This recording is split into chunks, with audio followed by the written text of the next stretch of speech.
Hello everybody, it's a Millennial trucker here. I created this channel to demystify some of the things about trucking, misconceptions, and I just want to explain from my perspective what it is to be a truck driver as a millennial. My name is Luke, and I'm happy you tuned in. You know, hopefully I get to earn your like buttons or your like presses, your subscription. If you're interested, if you're even thinking about a career in truck driving, then you might want to stay tuned to this channel because I have a lot of information to give, and I'm going to give it in bite-sized pieces because I could ramble on and on about this subject. So I'm going to start from the very beginning because who I'm talking to is not the truck drivers, although I want your input about things because, you know, we're a community, and we're here to, generally, we want to help, you know. So I started truck driving when as soon as I turned, well, not as soon as I turned 21, near the latter end of my 22nd year of life, I signed up for a truck driving course. And I didn't do this because, like, I really wanted to become a truck driver. I mainly did it because I wanted something going on. You know, I was going to school. I think Steve Jobs referred to it as dropping in, which means I was going to school, but I've already quit already. I was just going through the motions or just sort of pretending to go to school. And that's one of the millennial things, right? It's like you're told you have to go to college. You have to go to college, and you're made to feel less than for not going to college or for doing something else. You know, so I know who I'm talking to because there's a idea of prestige. You know, it's like that's sort of been drilled into you growing up, you know, especially if you have had immigrant parents like me. You know, it's like going to college. You have to go to college. What do you mean you're not going to college? Well, you better be thinking about going to college in the future. To this day, my dad still asks me if I'm going to college. I had to tell him, you're gonna have to give up on that dream, Dad, because I like what I do. And so let's start back from the beginning of why I did it. And it was to start something, and I was interested in it and how it sounded. I was in a band called Robohead. You can't find it anywhere on the internet. We had a MySpace page, but we all know what happened to MySpace. So I was in a band, and I played lead guitar and mouth, and we were opening for another band at a house party. This isn't anything big at all. You know, this was so we opened up for them at a house party in Dixon, Illinois, for someone's birthday, and I heard a member of the other band talk about, he was a truck driver. He was talking about, I overheard him talking to other people outside about trucking, and, you know, he said something about, like, he was just talking about his truck, how it has a sleeper. Like, right now I'm in a truck sleeper right now. So there was a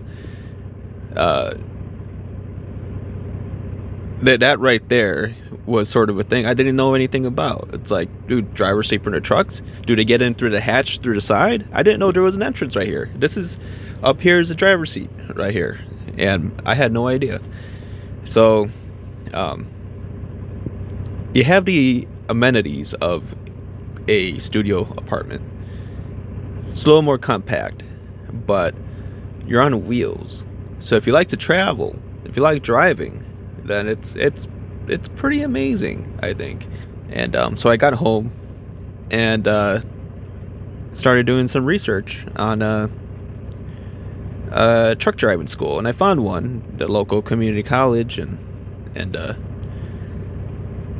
you know, I'm like, okay, whatever, you know, it's like thinking about the possibilities of me enjoying a job, which, you know, at that point, you know, I could say, comfortably say that I like driving.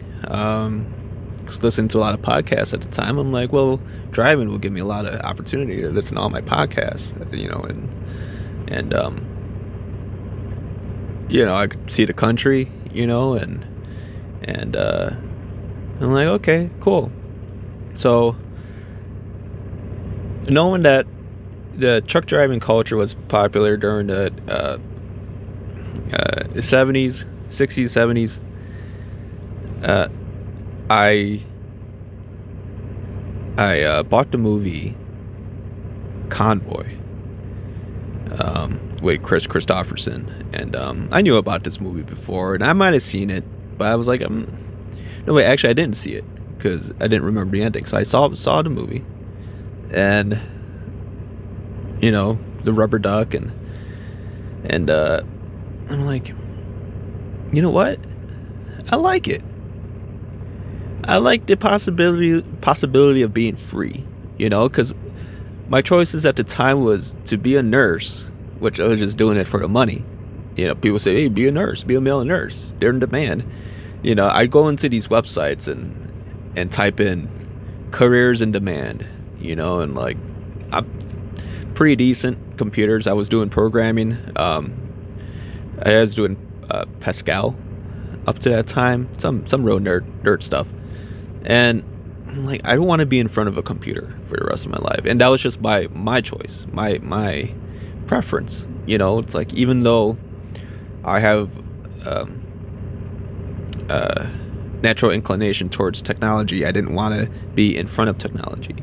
I actually wanted to be outside. And that's hard to admit to people. You know, when you're a millennial, to say, as a millennial, to say that you like to work outside, that's like, you might as well have a sign that says, you know, loser. You know, I want to be a loser, because that's what we're taught.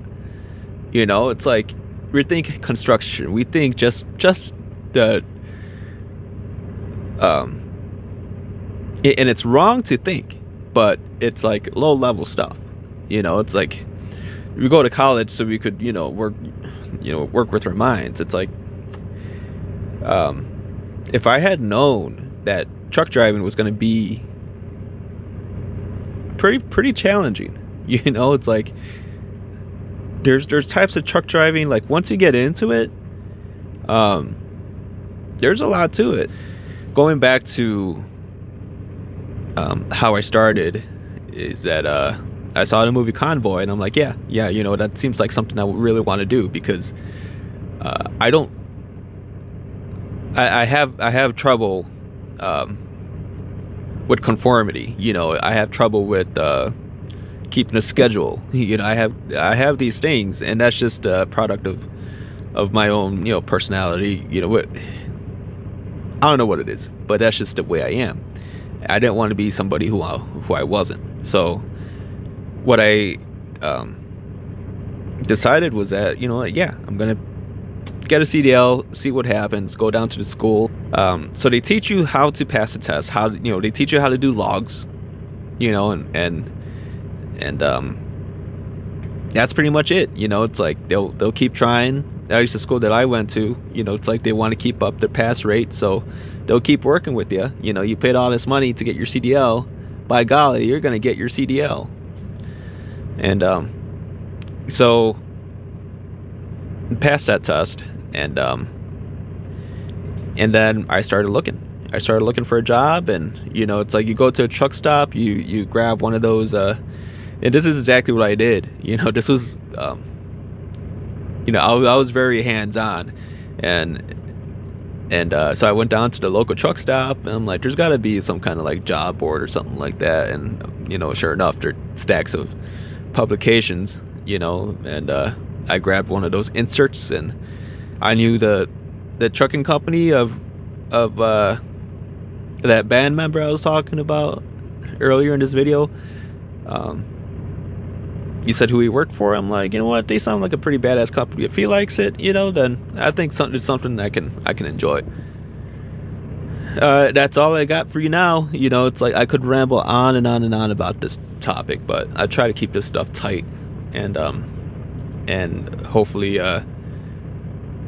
hopefully we could do something with this. So, all right, well, the Millennial Trucker here.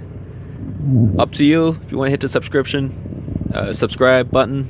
You know, hit that like button. Every video I've seen, hit that like button. Smash that like button right now, right now, right now. Do it right now.